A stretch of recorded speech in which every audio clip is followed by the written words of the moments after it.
देश में शुरू से ही मनुवादियों का बोलबाला रहा है। हर क्षेत्र में हर चीज पर उनका अधिकार अतीत से ही देखने को मिलता रहा है। शुरुआती समाज में कुरीतियों का दूसरा नाम ही मनुवादी हो गया था।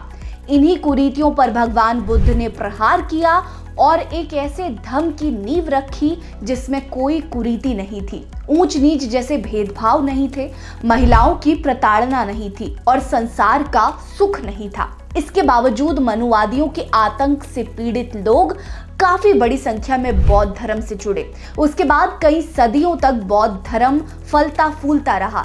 लेकिन ऐसा क्या हुआ कि भारत में बौद्ध धर्म उतना सफल नहीं हो पाया? इसके पीछे का कारण क्या था और इसके पीछे कौन सी शक्तियां काम कर रही थी, आज यही बताएंगे। नमस्कार, मैं हूं आपके साथ रीटा और आज की वीडियो में हम इस मसले को समझने की कोशिश करेंगे। दोस्तों, शायद आपको लग रहा होगा कि हम बौद्ध धर्म की बुराई कर रहे हैं, आलोचना कर रहे हैं, लेकिन इस वीडियो का मकसद ये नहीं है। दरअसल इस वीडियो के माध्यम से हम आपको ये बताना चाहते हैं कि कैसे भारत में बौद्ध धर्म का पतन धीरे धीरे शुरू हुआ और कैसे भारत में बौद्ध धर्म के अनुयायी धीरे धीरे करके कम होने लगे। इस पूरे वीडियो को सुनिएगा और अपनी राय कमेंट सेक्शन में जरूर दीजिएगा।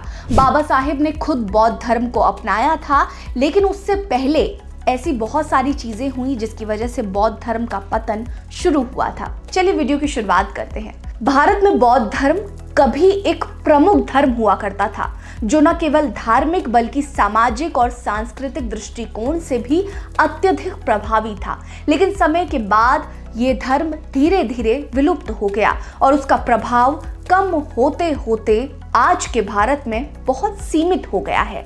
तो क्या कारण थे जिनकी वजह से बौद्ध धर्म का भारत में इतना गहरा प्रभाव होने के बावजूद धीरे धीरे पतन हुआ? आइए जानते हैं उन 6 प्रमुख कारणों के बारे में जिन्होंने बौद्ध धर्म के विनाश में अहम भूमिका निभाई। पहला कारण है हिंदू धर्म का पुनरुत्थान। आदि शंकराचार्य जैसे संतों ने हिंदू धर्म के अद्वैत वेदांत दर्शन को पुनर्जीवित किया था और बौद्ध धर्म के विचारों को चुनौती दी। शंकराचार्य ने हिंदू धर्म के वैदिक सिद्धांतों को बढ़ावा दिया और बौद्ध धर्म की आलोचना की। इसके कारण बौद्ध धर्म के अनुयायियों की संख्या में गिरावट आई और हिंदू धर्म का प्रभाव बढ़ गया। दूसरा कारण है गुप्त और मौर्य काल के बाद हिंदू राजाओं का उदय। ज्ञात हो कि मौर्य सम्राटों और अन्य शासकों ने बौद्ध धर्म को संरक्षण दिया था, लेकिन गुप्त साम्राज्य के दौर में बौद्ध धर्म को नहीं बल्कि हिंदू धर्म को पुनः शाही संरक्षण मिला। गुप्त काल के शासकों ने बौद्ध धर्म की अनदेखी की, जिससे ये धर्म कमजोर पड़ने लगा। तीसरा कारण है मुस्लिम आक्रमण। दरअसल 11वीं और 12वीं शताब्दी में महमूद गजनवी, मोहम्मद गौरी और अन्य मुस्लिम शासकों के आक्रमणों ने बौद्ध धर्म के संस्थानों को पूरी तरह से नष्ट कर दिया।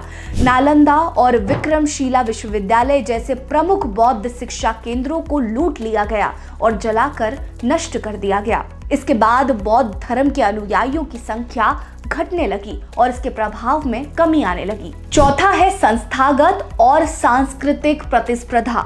अगर हम इसकी जड़ में जाएं तो ये पता चलता है कि लगातार बौद्ध धर्म के मठों और संस्थाओं का पतन हुआ। कई बौद्ध मठों में भ्रष्टाचार बढ़ा और सामाजिक धार्मिक प्रभावशीलता में कमी आने लगी। इसके कारण लोग बौद्ध धर्म से दूर होने लगे और बड़ी संख्या में हिंदू धर्म में वापस लौट गए। बौद्ध धर्म का प्रभाव कम होने का 5वां और सबसे बड़ा कारण है बौद्ध धर्म का विभाजन। समय के साथ बौद्ध धर्म में विभिन्न संप्रदायों का जन्म हुआ, जैसे महायान और हीनयान। इन विभाजनों ने बौद्ध धर्म की एकता को कमजोर किया।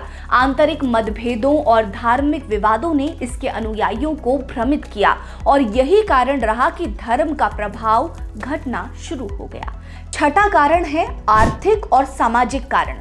दरअसल बौद्ध मठों और भिक्षुओं पर समाज की बढ़ती आर्थिक निर्भरता ने भी धर्म के पतन में योगदान दिया।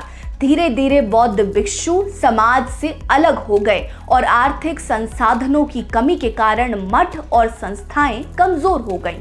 हालांकि इन्हीं सब कारणों से भारत में बौद्ध धर्म का प्रभाव धीरे धीरे कम हो गया, लेकिन दक्षिण एशिया और दुनिया के अन्य हिस्सों में आज भी बौद्ध धर्म का प्रभाव कायम है। इसके बावजूद ये भारत के इतिहास का एक महत्वपूर्ण हिस्सा बना हुआ है और हमें ये समझने की आवश्यकता है कि इतिहास के ये कारण कैसे हमारे वर्तमान को प्रभावित करते हैं। बौद्ध धर्म के इन उत्थान और पतन की घटनाओं ने न केवल धर्म को बल्कि भारत की संस्कृति और समाज को भी आकार दिया।